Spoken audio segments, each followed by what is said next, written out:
नमो आयर्याणं नमो वज्रायाणं नमो लोये सौवसाहोणं प्रणम्य शिरसाणेमिं गुणरयण विभूषणं महावीरं सम्मत्तरयण निलयं पैडिसमकीर्तनं मोक्षं नम्यूणनेमि चन्दम् असहाय पराक्रमं महावीरं बन्धुदय सत्यजुक्तं ओघादेशेथवं मोक्षम। ये मांगलिक ग्रंथ है श्री गोमट साहिब जी कर्मकांड है। इसके रचयिता आचार्य भगवान श्री नेमिचंद्र सिद्धांत चक्रवर्ती हैं। इसमें द्वितीय अधिकार में अनुभाग बंध का प्रकरण चल रहा है। अनुभाग बंध में भी जघन्य अनुभाग बंध को बताया जा रहा था। अब जघन्य अनुभाग बंध लगभग हो गया था, 2 गाथाएं बची हैं, वो अपन पढ़ते हैं। कहाँ तक हो गया था? 175 तक। गाथा नंबर 176। सम्मोवामेच्छोवा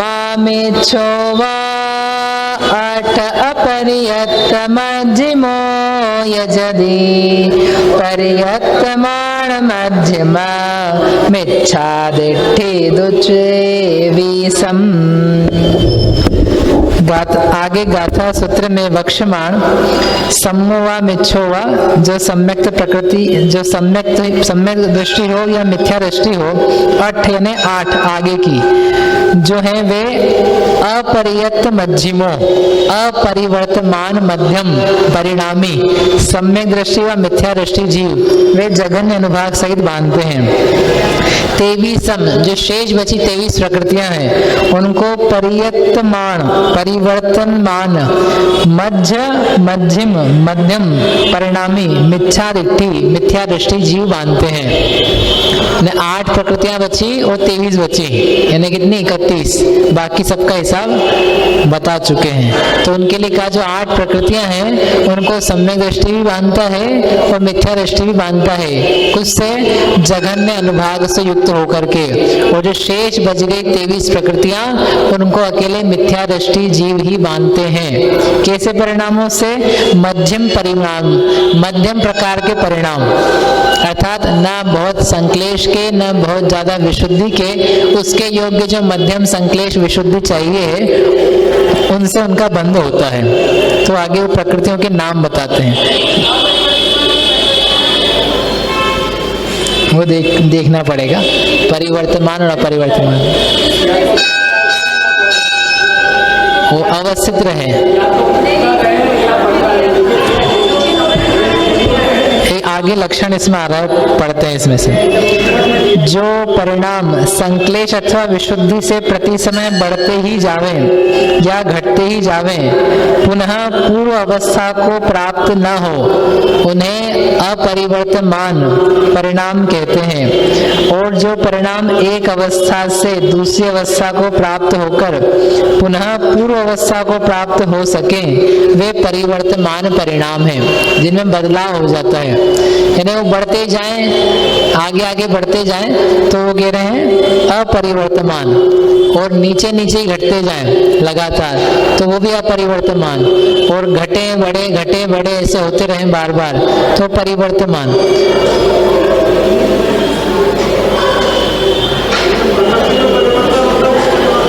हाँ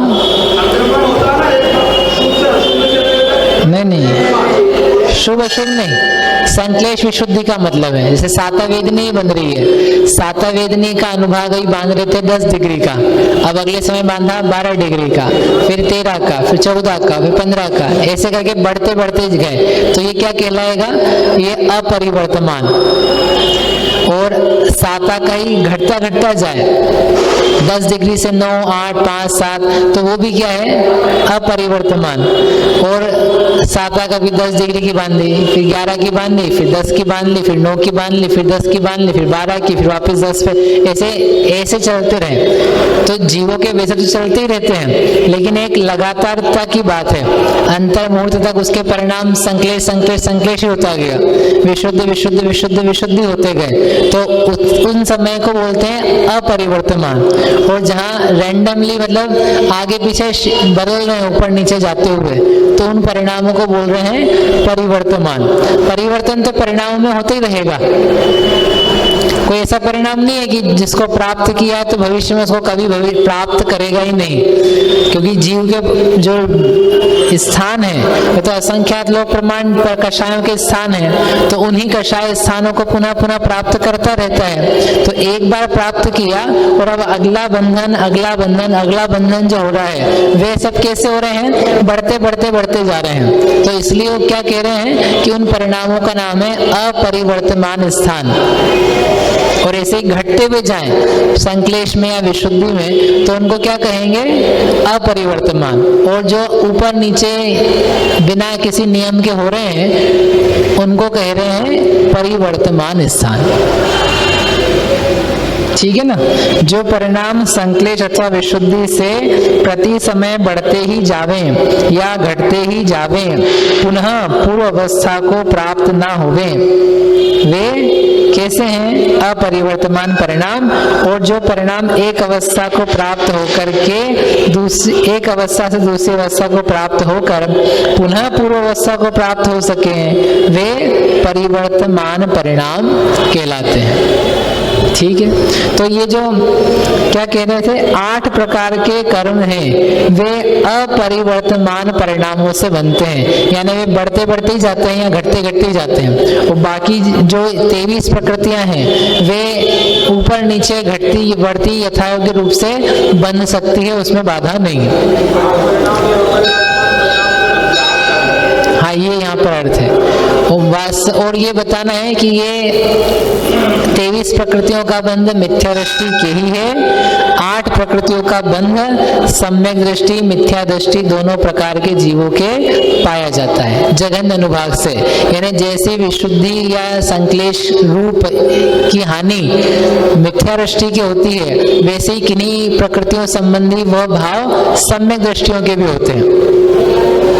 समझ में, जैसा कम विशुद्धि रहेगी तो पुण्य परिणाम में कम अनुभाग बनेगा, तो जैसा मिथ्या दृष्टि के कम अनुभाग बनता है वैसा का वैसा परिणाम सम्यक दृष्टि के भी संभव है, जिसके कारण से उसको भी जघन्य अनुभाग बंद होगा। और जैसे संक्लेश की अत्यंत हानि या विशुद्धता की वृद्धि से पुण्य परिणाम में पाप परिणाम में जघन्य अनुभाग बंद होता है, तो जैसा परिणाम मिथ्या दृष्टि के है जघन्य पाप का अनुभाग बंद करने के लिए, वैसा ही अनुभाग का परिणाम सम्यक दृष्टि के भी संभव है, क्योंकि 8 प्रकृतियों का बंध दोनों के ही कहा जा रहा है। अब वो प्रकृतियां कौन सी है तो वो यहाँ बताते हैं।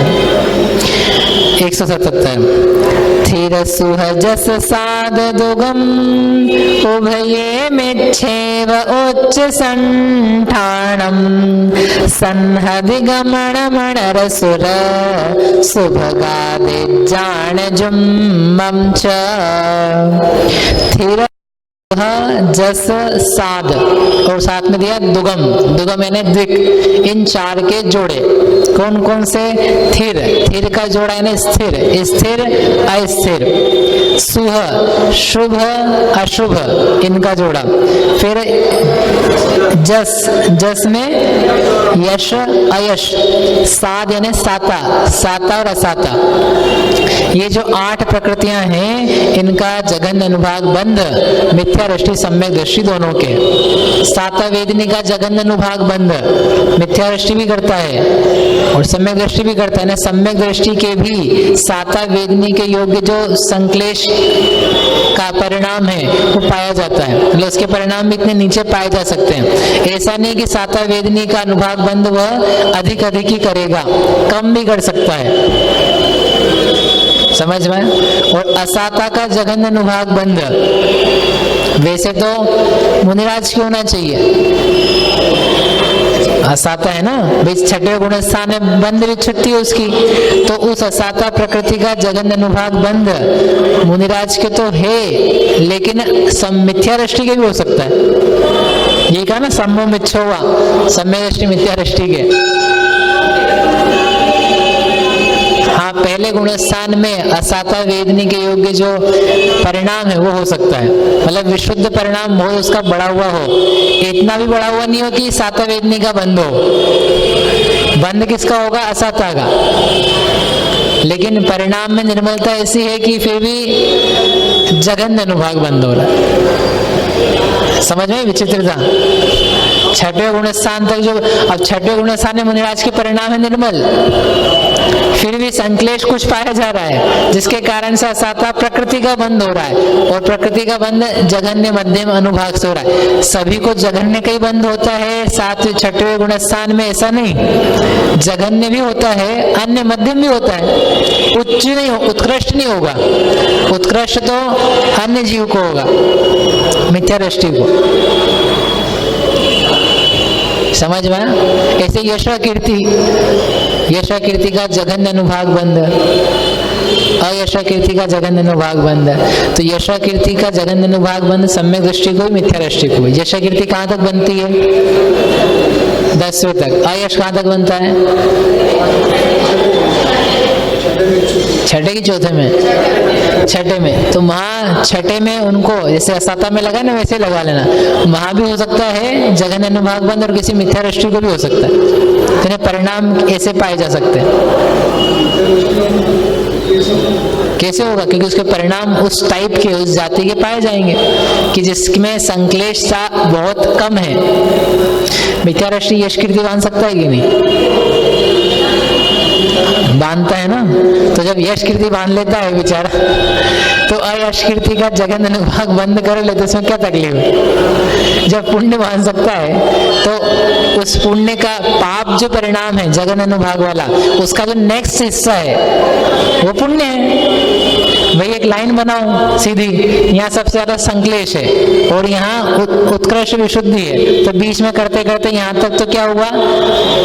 अयश कीर्ति का बंद हुआ, और उसके नेक्स्ट वाला जो परिणाम है वो यश कीर्ति का है, तो वो जघन्य होगा यश कीर्ति का, पुण्य का। तो इसके पहले वाला जो है वो अयश कीर्ति का जघन्य है। तो जब वो पुण्य मान लेता है तो इसका जघन्य बन सकता है, ये कहने का मतलब है। यश कीर्ति का ही मध्यम बनता है। उत्कृष्ट तो 10वें गुणस्थान में, लेकिन यश कीर्ति का मध्यम अनुभाग बंद सम्यक दृष्टि जी, मिथ्या दृष्टि भी करता है ना? ठीक है, समझ में आ गया? स्थिर स्थिर शुभ अशुभ तो ये तो सामान्य प्रकृति है। यश कीर्ति या यश कीर्ति में अपने को इंटरेस्ट रहता है, साता असाता में, तो वो प्रकृतियों का जघन्य अनुभाग बंद सम्यक दृष्टि के भी और मिथ्या दृष्टि के दोनों के होता है, ये बताना था। ऐसे करके उभये, उभये यानी दोनों में। अब मिच्छेव, मिथ्यात्व में ही, अब इन प्रकृतियों का मिथ्यात्व में ही बंध है। कौन सा? जघन्य अनुभाग बंध। बाकी बंध तो आगे भी हो सकते हैं। उच्च, उच्च यानी उच्च गोत्र, संठाणम संस्थान, कौन सा? 6, चारों ने 6 हो। अभी देखिए एक भी नहीं गिना है, कल भी कहा था उससे, अभी तक एक भी संस्थान नहीं आया है। संस्थान का और सनहदी सहनन का, और क्या नहीं आया था? गमन भी नहीं आया था। प्रशस्त प्रशस्त दोनों ही, वो दोनों भी यहाँ ले लेना। गमनम प्रशस्त विहायगति या प्रशस्त विहायगति दोनों।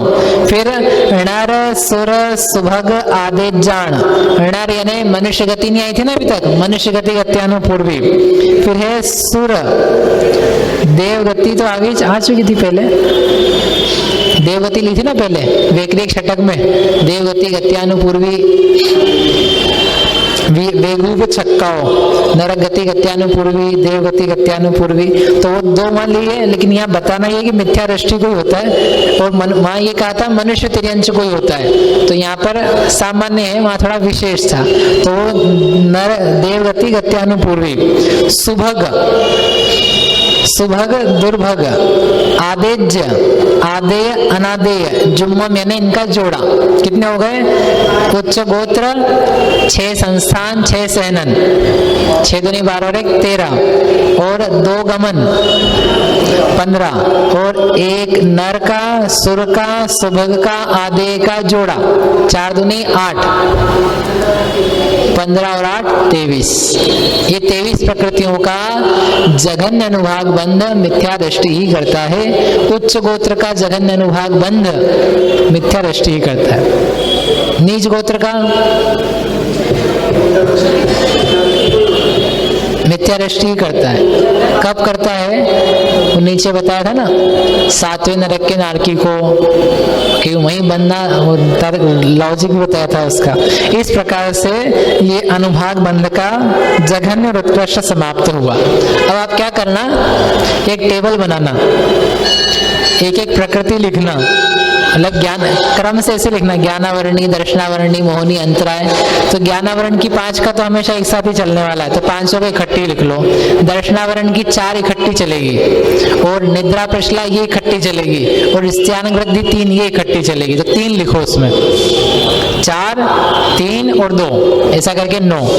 मोहनी में मिथ्यात्व की और उसके नीचे अनंतानुबंधी की लिखो। अप्रत्याख्यान के अलग, प्रत्याख्यान के अलग, लेकिन 4-4 के जोड़े में। और संजुलन, क्रोध, मान, माया, लोभ को अलग अलग लिखो, क्योंकि वो अलग अलग तेज जाती है। जो 9 कषाय है, 9 कषाय में वेदों को अलग अलग लिखो, तीनों को। और हास्य रति साथ में लिखो, अरति शोक साथ में लिखो, भय जुगुप्सा साथ में लिखो। ऐसा टेबल बनाओ। अंतराय की 5 साथ में लिखना, ठीक है। आयु 4 अलग लिखना, गोत्र अलग लिखना, वेदनी अलग लिखना, और ये जो नाम कर्म है इनके यथायोग्य जहां जहां जैसे जोड़े हैं वहां लिखना। ऐसा लिख करके फिर जघन्य अनुभाग बंध का स्वामी कौन है और उत्कृष्ट अनुभाग बंध का स्वामी कौन है, ऐसे 2 अलग अलग कॉलम बनाना, ठीक है। उसमें गुणस्थान लिखना और गति लिखना, 2 चीज है। कौन सी गति में हो रहा है और कौन से गुणस्थान में हो रहा है, क्योंकि 2 विशेषताएं उसमें। स्थिति बंध में तो 2 चीजें और लिखी थी अपन ने, प्रमाण 2 कॉलम और बनाए थे। कितना प्रमाण है स्थिति बंध का और स्वामी, इसमें अब कितना है ये नहीं बताना है, बस जघन्य उत्कृष्ट बताना है। तो आपको देखने के लिए इजी रहेगा। माता जी ने यहाँ बनाया रहेगा, नहीं बनाया शायद, नहीं है इसमें, तो आप बना लो उसको, तो समझने के लिए एकदम सामने आ जाएगा। आपने लिखा नहीं, लेकिन आप बना सकते हैं इसको, ठीक। क्या बनाना?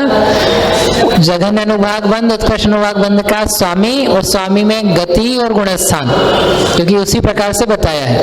4 गति में 4 गति लिख लेना, 2 गति में नरक तिर्यंच नरक देव गति, या देव मनुष्य तिर्यंच देव नरक गति, या मनुष्य तिर्यंच गति, अथवा 3 गति में नरक को छोड़ के 3 गति। तो उस टाइप से लिखना, ये आप बना करके ले आना। कब लाओगे?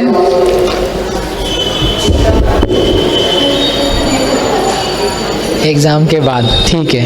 ये प्रकरण 1 पूरा हुआ। अब 2 3 गाथाओं में दूसरा प्रकरण चालू होता है। दूसरा प्रकरण क्या है? 4 प्रकार के भेद। कौन कौन से गुरुजी?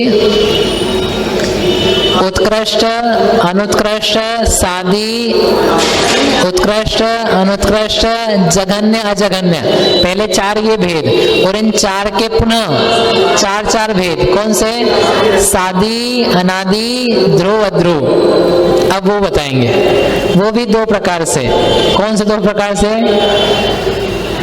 मूल प्रकृति में और उत्तर प्रकृति में। जघन्य जघन्य तो कर लिया ना अपन ने, 4 प्रकार के भेद में दिखा तो दिया, ठीक है। एक गाथा पढ़ते हैं इसकी आगे। मूल इसमें किसी को प्रश्न है क्या यहाँ तक किया? ये ध्यान रखते हैं ना अपन पढ़ क्या रहे हैं, क्योंकि प्रकृति बंध स्थिति बंध सब में टाइप वही है। पहले उन्होंने क्या बताया? स्वरूप बताया, स्वरूप के बाद में भेद बताए, और फिर जघन्य उत्कृष्ट, फिर जघन्य, फिर क्या बताएंगे? सादी अनादि चीज है, और फिर उसके बाद में जो उसमें संबंधित विशेष बात है वो बताएंगे। जैसे वहां बाधा आ गई थी, निषेध रचना आ गई थी, वो बताया था। ऐसा घादीणम अजहन्नो कस्सो वेयणीयणामाणम् अजहन्नमणुकस्सो गोदे च दुधा शेषा। घादीणम यानी घातियां कर्मों का, अजहन्नो अर्थात अजघन्य अनुभाग बंध, और अणुकस्सो वेणीयणायमाणम वेदनीय और नाम कर्म का अनुत्कृष्ट अनुभाग बंध। कैसा है? और गोत्र कर्म का गोदे, गोत्र कर्म का अजहन्नम अणुकस्सो, अजघन्य और अनुत्कृष्ट अनुभाग बंध चतुधा यानी 4 प्रकार का है। और शेषा, शेष जो कर्म बच गए उनका दुधा यानी 2 प्रकार का है। कौन कौन से कर्म लिए? घातिया कर्म के सारे भेद ले लिए। घातिया कर्म के कौन कौन से? ज्ञानावरणी, दर्शनावरणी, मोहनी, अंतरा, ये 4 कर्म। इनका भी लेकिन 4 प्रकार का बंध है, तो उनमें कौन कौन सा लेना? अजघन्य, अजघन्य बंध एक ये। वेदनी और नाम ये काय में आ गए? अघातिया कर्मों में। अघातिया कर्मों में वेदनी नाम का अनुत्कृष्ट, इसके 4 प्रकार के भेद करेंगे। और जो गोत्र कर्म है उसका अजघन्य अनुत्कृष्ट, इसके भी 4 प्रकार। और जो शेष अब जो कुछ बच गया उन सबके 2 ही प्रकार हैं। 2 प्रकार कौन से होते हैं? अध्रुव और सादी। और 4 प्रकार होंगे तो वे सभी प्रकार के। अभी करें कल करें? है एग्जाम के बाद? ठीक है चलो, नया चालू होगा, इसको लिख करके करना रहेगा। ये समझ में फिर वैसे ही साथ में कर लेंगे, यहीं तक करते हैं। अभी 2 गाथा हैं, साथ में हो जाएगा। अब तो आई थिंक समझ में आने लग गया होगा। अनुत्कृष्ट, जघन्य, जघन्य नहीं भी आएगा तो इसमें आ जाएगा अब।